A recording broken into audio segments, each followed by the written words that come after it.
And then our next topic today on Ask Joe Anything is going to be about mortgage porting.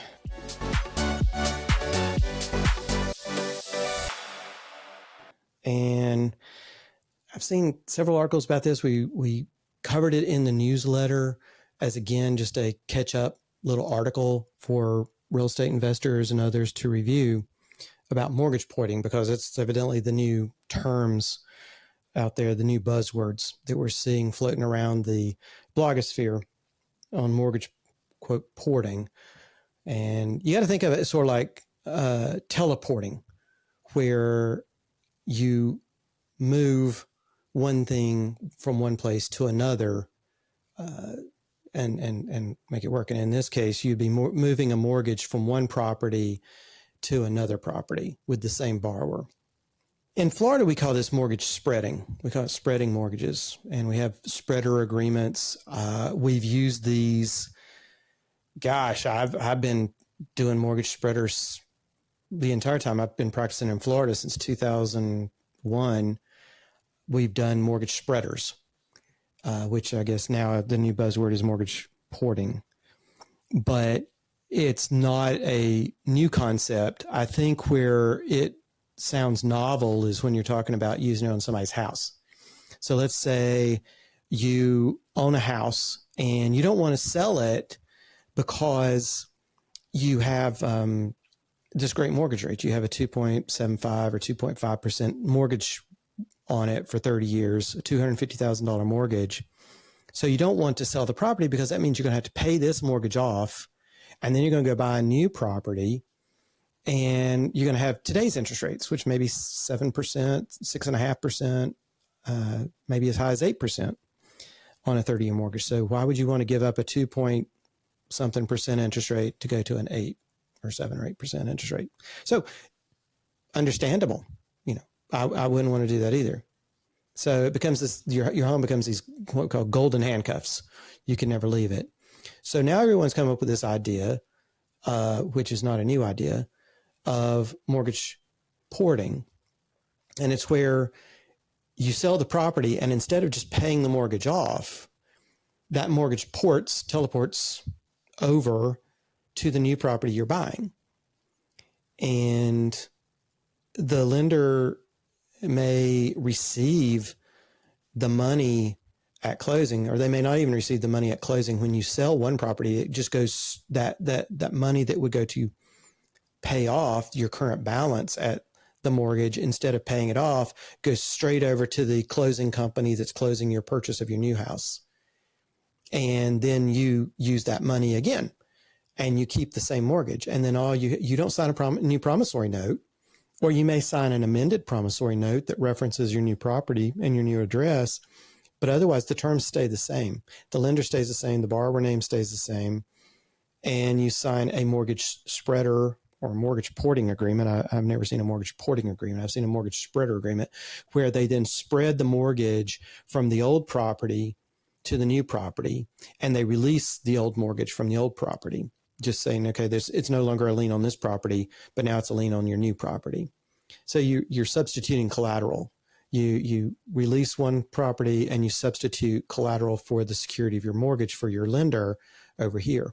Again, we've seen this in commercial lending forever in Florida, where let's say you are a builder and you have a multi-million-dollar mortgage and note that you have signed, and use that multi-million-dollar mortgage and note to buy a giant tract of land that you then divvy up into lots and you build houses on, and you pay it down, but they just release the lots as they sell it. And now you go, okay, well, I've pretty much almost paid that off, but I got really good terms on it. I don't want that mortgage to go away, and I want to go over here and buy this other big tract of land now. And the bank says, that's fine. You're paying us. You're great. We're happy with the interest rate we're getting. Let's go ahead and just spread the mortgage that was on that big tract of land over to the new tract of land. You don't even have to sign a new promissory note in that case, because you're buying it in the same entity or whatever, and we're just going to spread the mortgage over to another piece of property. We do it with private lenders, where we have private lenders who go, look, the investor's not going to pay me off. Instead, we're just going to take the money that I would be paid off. And instead of me being paid off, it's just going to go straight to the company closing the new purchase that they're doing to buy the new house that they're going to renovate or whatever. And so we go, fine, we'll just spread the mortgage over to the new property, and we release it on the old one, spread it over to the new one, and you're done. Substitute the collateral. So mortgage porting, yeah, you see it a lot. I don't know that we're going to see it a lot in conventional lending. It'd be great. I think it'd be absolutely wonderful if Fannie Mae, Freddie Mac, FHA, VA could come up with some guidelines and procedures about how this would happen. It would be absolutely wonderful, because at that point, I think a lot of people who feel trapped by those golden handcuffs in their current home with their current low interest rate, they would be able to say, okay, well, I can go ahead and sell, and I'll just take my mortgage I have now with the same rate and just go over and buy another smaller house with, the same mortgage, basically. And that way I don't have to pay full documentary taxes again. I don't have to pay full intangibles taxes again. I don't have on the note and mortgage. I don't have to pay all these additional fees for a whole new loan. I can and I'm not getting a higher interest rate. I'm keeping my same interest rate that I know with the same servicer, the same bank. I keep making my payments the same as I've been doing. So it would be great. And I'm a big advocate for that. I think it'd be wonderful. I think it would really clear up a lot of the lack of supply that we have in housing right now, because a big part of the reason we have such a shortage of supply of housing in the United States right now is because you had all these boomers, the largest generation we'd ever had in the United States. They moved from starter homes to larger homes and larger homes and larger homes throughout their life. And now they're in these big houses, and they're retired and they're done, and they don't want to maintain these very large houses anymore. So maybe they've paid their mortgage down from $600,000 to $300,000, and they want to downsize from this now $1 million house to a $400,000 house. So wouldn't it be great if they could just say, okay, well, just port my mortgage over to that new house, and I'll just keep it, and I'll keep making the mortgage payments. It's just on a smaller house now. And now this much larger house has opened up, so someone else can move up into it, freeing up another house. Someone can move up into that, and just so on, all the way down that domino effect of people being able to move up into houses, because that is the problem we have.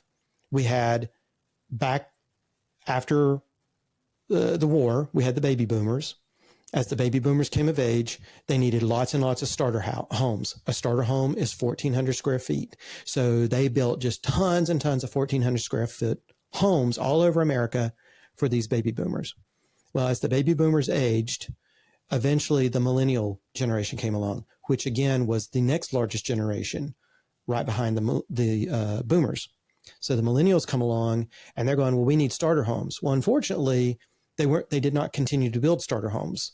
They stopped building them because the boomers were making more and more money and could afford and wanted larger and larger homes. So instead of building starter homes, they were building mid to large homes for moving up, for legacies.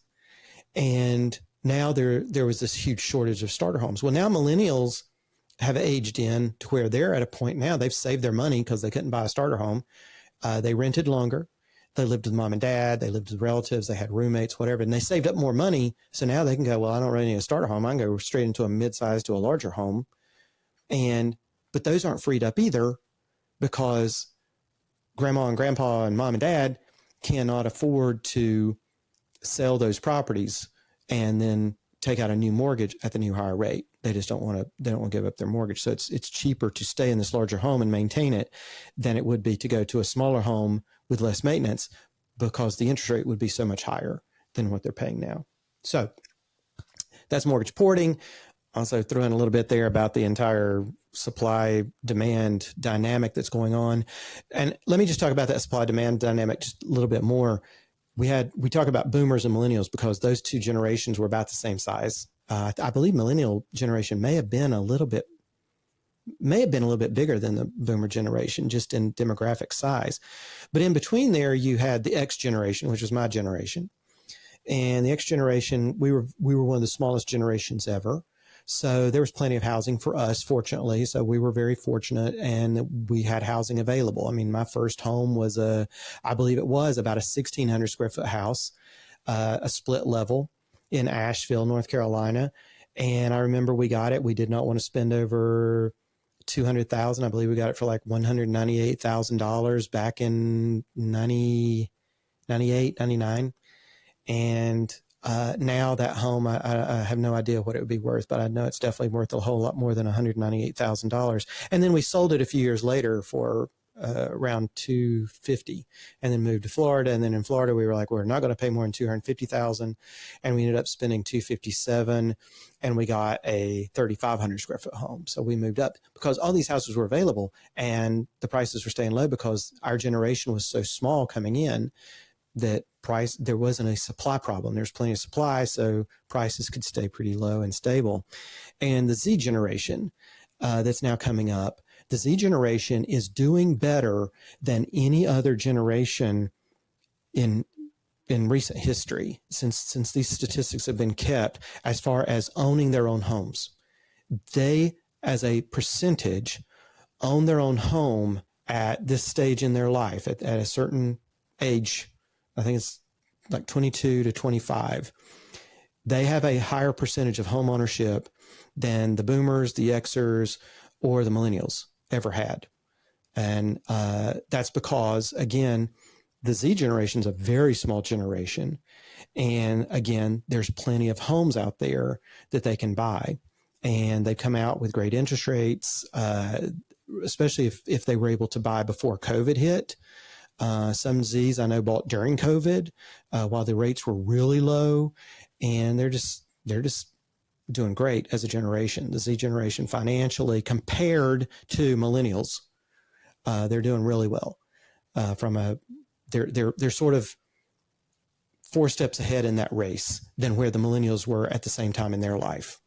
So that's just my 2 cents on that and how that all works. With demographics and supply and demand and what we're going to see, and how that interplay with all these new creative ways that people are thinking about how we can free up some supply for all the demand that is out there. And mortgage porting, mortgage spreading is definitely one of those tricks, I mean, that people may want to start thinking about, and talking to your legislators, federal legislators, not state legislators. Start talking to your congressmen and your federal senators about, hey, can you guys go to Fannie Mae and Freddie Mac, maybe have some hearings about how we could allow people to port their mortgage to carry it from one home to another without having to take out a whole new loan. And Congress has that capability if they can agree to work together on something constructive. Thought it would happen this year, but if the housing supply does not start to free up, we're going to have pretty much an entire lost generation of homeowners by percentage of home ownership in the millennials, that they will have never been able to get the same traction of home ownership that the boomers enjoyed and the Xers have enjoyed, and that the Z generation is now enjoying. And so we have to start getting creative on this, because the idea that interest rates are going to fall precipitously anytime soon is a pipe dream. I don't see that happening at all anytime in the near future, barring any super unforeseen event that may happen that would cause that to happen. But we will continue to see a problem with supply for all the demand that is out there when it comes to homes for the time being.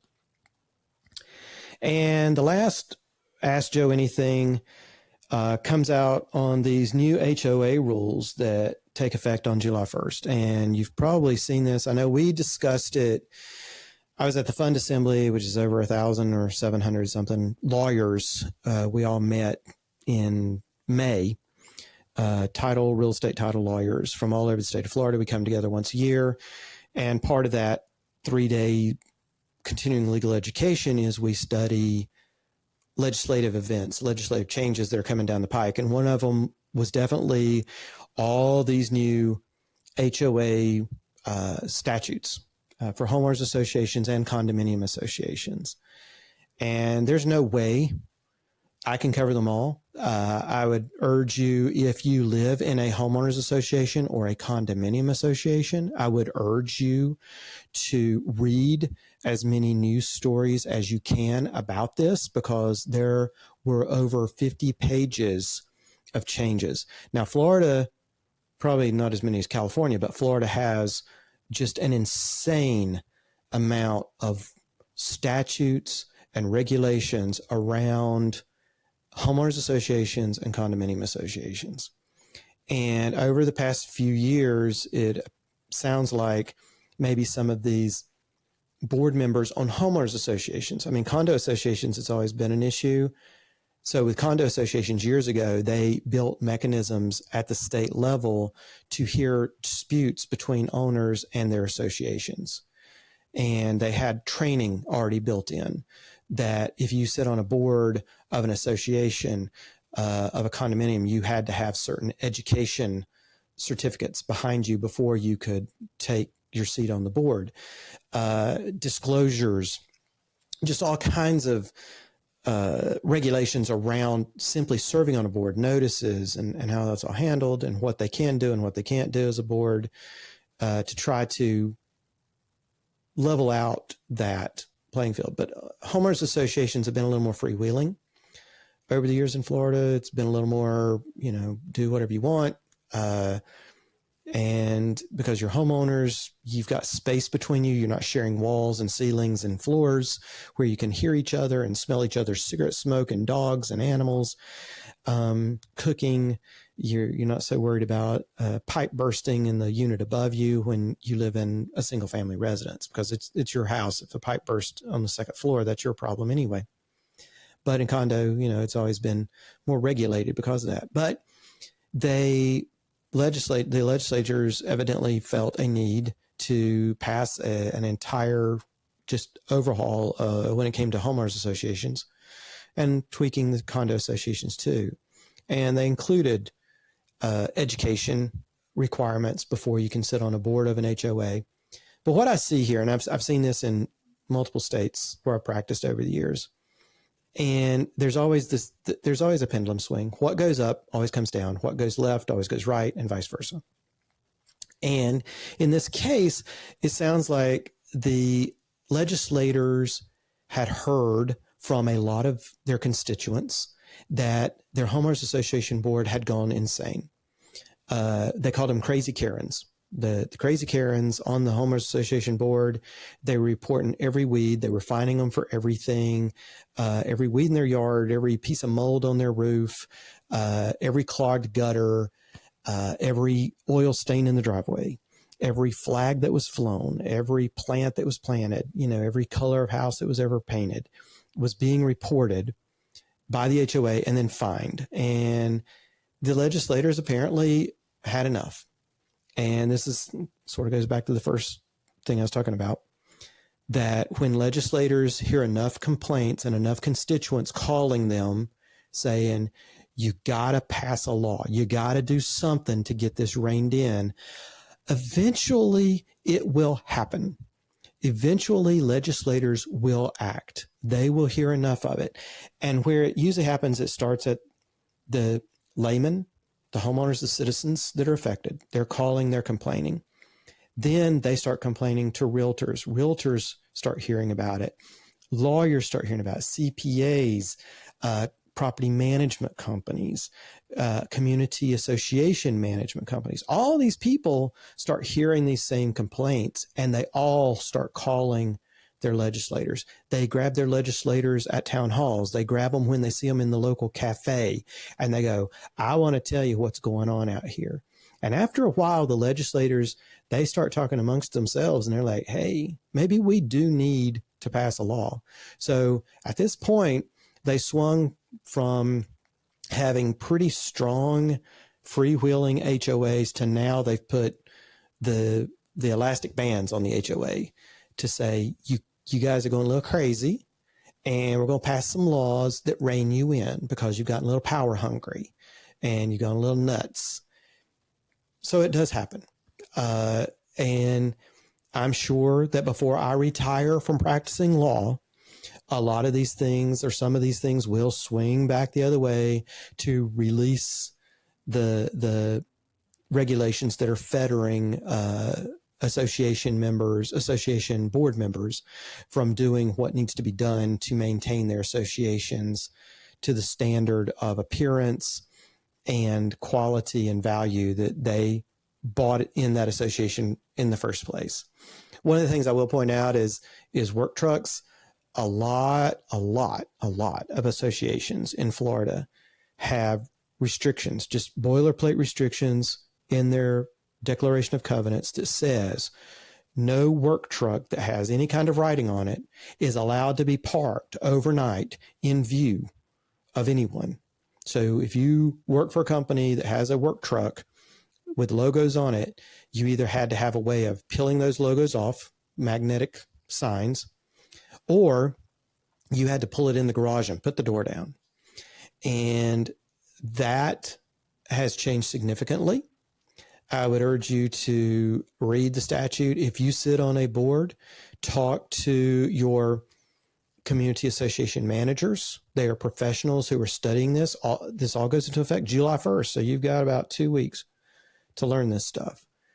And if you do not have a community association management company, I always urge associations, I don't care how small or how large they are, to please seek out a licensed community association management company and use them to ensure you are running properly, accounting for everything properly, noticing your meetings properly, holding your votes properly and timely, and enforcing your regulations squarely and fairly across everyone, that you are not singling anyone out, and that you do not have just, one board member who is angry at one neighbor and they use their power on the board to exact retribution on this neighbor that they can't stand.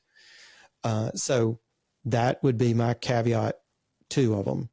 Read, learn, study as much as you can about all these changes. Soak up as much information as you can about them because they are too numerous for me to go into here. And number 2, if your association, if you sit on a board and you are self-managed, even if you are a homeowners association, not a condo association, homeowners association, consider engaging a professional community association management company to manage your association. The fees are not that high to do this, and have them manage your association because, number one, they're going to make sure you stay inside the lines. You color inside the lines on the new statutes and the new regulations. But another thing that I've found that CAMs do, community association managers do, is there's sort of this outside company that is above the fray. And in a way, they don't get embroiled in intra-neighborhood disputes between neighbors. They can sort of stay above that and go, okay, well, you're angry with each other, but here are the regulations. These have not been broken, or they have been broken as far as the neighborhood, the rules and regulations of the neighborhood go. And if they've been broken, this is what we can do by statute. If they've not been broken, let it go. Don't go out there hunting. And also they just bring dispassionate reason to association management. They enforce the rules and regulations as the board tells them to, but if there's not been a violation, they will tell the board, this is not a violation. This is not something that needs to be done here. So that's my 2 cents on the new HOA regulations that are coming out. If you are a real estate professional in the state of Florida, you definitely as well need to be learning as much as you can about all the new regulations. Again, there's 50 plus pages of revisions. Not all of them will apply to everything that you're facing in your daily life, but definitely something to be aware of, something to be thinking of, something to be learning about. And with that said, I'm going to sign off this episode of Ask Joe Anything, but I would urge you, please, if you have questions, text us. We have a text number. You can record a voice memo on your phone and share it with us through a direct message, through whatever platform you are using to either watch or listen to us here today. You can also email us. You can go through our website, mylandtrustee.com, and get in touch with us through our website. However you want to get in touch with us, or call our main line. Just let us know if you ever have any questions about real estate in general, about land trusts, about the law as it may relate to you. Even if it's an area of law that we do not handle, we are happy to refer you out. We know some really good attorneys who handle a lot of different things, and we can typically point you in the right direction to an attorney who will handle what you are facing, and the best attorney that we know to handle that for you. So please feel free to always contact us for anything you may need. And until next time, I'm signing off. Thanks for listening to this edition of Trust This. If you got something out of it, please press like and subscribe and give us a 5-star review to help us reach others who can benefit from this series. Until next time, keep aspiring to a better life.